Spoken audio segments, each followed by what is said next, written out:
السلام علیکم دوستو. عرش شیبائی کی پہلی غزل کی تشریح لے کے اس ویڈیو میں آپ کی خدمت میں حاضر ہیں.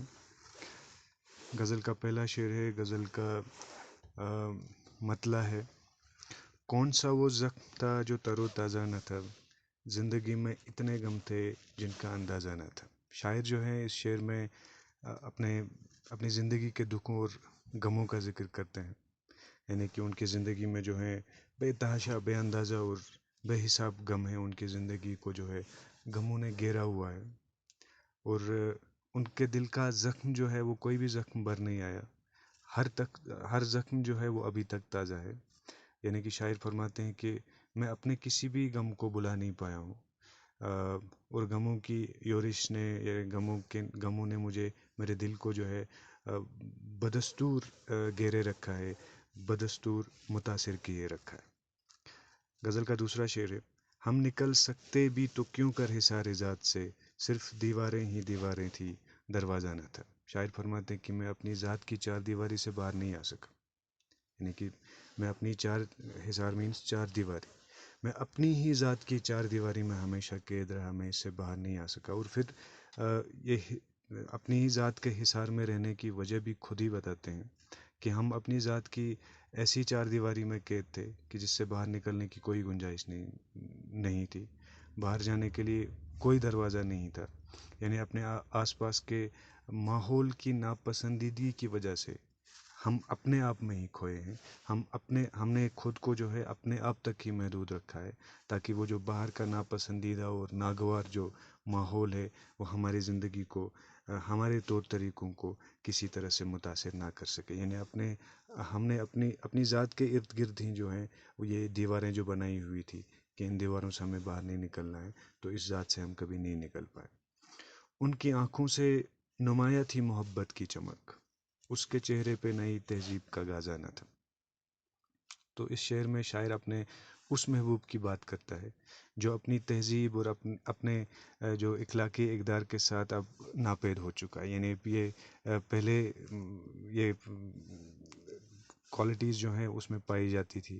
اس کو لگتا تھا کہ انسان کا دل سچی محبت اور ہمدردی سے لبریز تھا.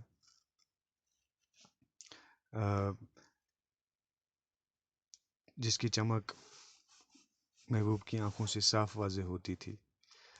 سچی محبت کرنے والا انسان تھا وہ پہلے، اور اس کے چہرے پہ نئی تہذیب کا بالکل بھی کوئی اثر نہیں تھا، کوئی غازہ نہیں تھا. لیکن اب نئی تہذیب کا انسان جو ہے چہرے پر کئی چہرے چڑھائے ہوئے ہیں، اور اب اس کے دل میں وہ خلوص نہیں رہا ہے جو پہلے تھا. یعنی پہلے اس کی آنکھوں میں محبت کی چمک جو تھی وہ نمایاں تھی، وہ ظاہر تھی، وہ دکھ رہی تھی. اس کے چہرے پہ وہ نئی تہذیب کا غازہ نہیں تھا، نئی تہذیب کا نشان نہیں تھا. لیکن اب با اخلاق اور پرخلوص اور مروت انسان جو ہے میرا محبوب نہیں رہا. یعنی پہلے وہ با اخلاق بھی تھا، پرخلوص بھی تھا، با مروت بھی تھا، لیکن اب نہ اس میں خلوص رہا ہے، نہ اس میں محبت رہی ہے، نہ اس میں مروت رہی ہے. غزل کا مقطع ہے،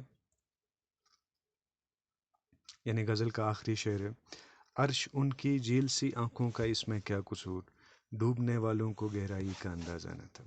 عرش یعنی کہ شاعر جو ہیں اپنے تخلص کا استعمال کرتے ہیں، اپنے سے مخاطب ہو کے فرماتے ہیں کہ ان کی جھیل سی آنکھوں کا اس میں کوئی قصور نہیں ہے، ان کی گہری آنکھوں کا اس میں کوئی قصور نہیں ہے، کیونکہ ڈوبنے والے کو خود ہی گہرائی کا اندازہ نہ تھا. یعنی میرے محبوب میں کے ساتھ محبت میں پڑنے والوں کو اس گہرائی کا اندازہ بالکل بھی نہیں تھا. یعنی عاشق کو اپنی محبت کی جھیل سی آنکھوں کی گہرائی کا اندازہ نہیں تھا. یہ تو اس قدر گہری ہیں کہ جو ایک بار ان آنکھوں میں ڈوب جاتا ہے، یعنی محبت ہو جاتی ہے، محبت میں گرفتار ہو جاتا ہے، تو وہ پھر کسی بھی طرح محبوب کی محبت کو دل سے نہیں نکال سکتا، وہ اس کو بھول نہیں سکتا. یعنی کہ ایک ایسا مرض ہے، محبت ایک ایسی بیماری ہے کہ ایک بار لگ گئی اس سے چھٹکارا نہیں پایا جا سکتا ہے. اور شاعر نے اسی حقیقت کو جو ہے بڑے خوبصورت، بڑے نہایت حسین انداز میں بیان کیا ہے کہ ایک بار محبوب کی محبت میں جو گرفتار ہو جائے وہ اس سے باہر نہیں نکل سکتا، لیکن اس میں محبوب کا کوئی قصور نہیں ہے، کیونکہ محبت پہ پڑھنے والوں کو محبت کی گہرائی کا اندازہ جو ہے وہ بالکل بھی نہیں۔